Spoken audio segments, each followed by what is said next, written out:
مرد احرام میں سلا ہوا کپڑا نہیں پہن سکتے۔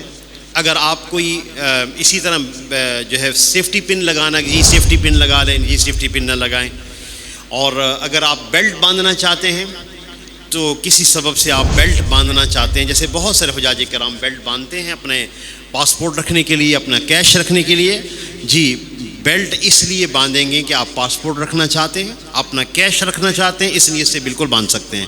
لیکن اس نیت سے باندھنا کہ میری احرام کی نیچے والی چادر مضبوط ہو جائے جس طرح ازار بند سے مضبوط ہوتی ہے، بالکل اس کی نیت نہیں کی جا سکتی، اس کی اجازت نہیں۔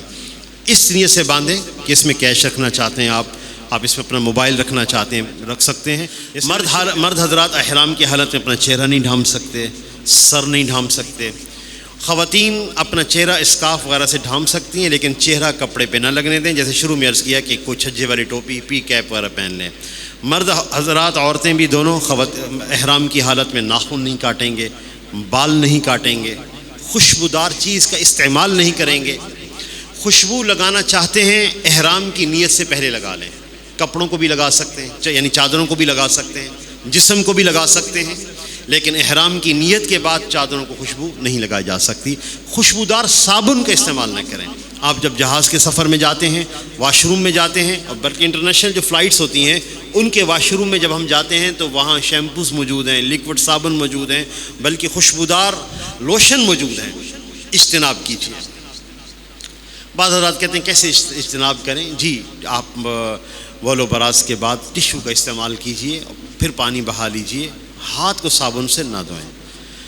مرد حضرات احرام کی حالت میں دستانے، جرابیں، موزے، بند جوتے نہیں پہن سکتے، خواتین سب پہن سکتے ہیں۔ میاں بیوی ہوں تو ازدواجی تعلقات قائم نہیں کر سکتے۔ بال خود بخود سے ٹوٹ جائیں تو کوئی حرج نہیں، لیکن داڑھی میں ہاتھ پھیرتے وقت، کنگھا کرتے وقت کوئی بال آ گئے تو صدقہ ہے، اگر خود سے بال کھینچ کے توڑیں تو اس پر بھی صدقہ ہے۔ 10 ریال صدقہ کوشش فرمایا کریں کہ ہر عمرے کی ادائیگی کے بعد کم از کم 10 ریال، اور حج کے افعال کی ادائیگی کے بعد کم از کم 10 ریال صدقہ کر لیا کریں احتیاطاً۔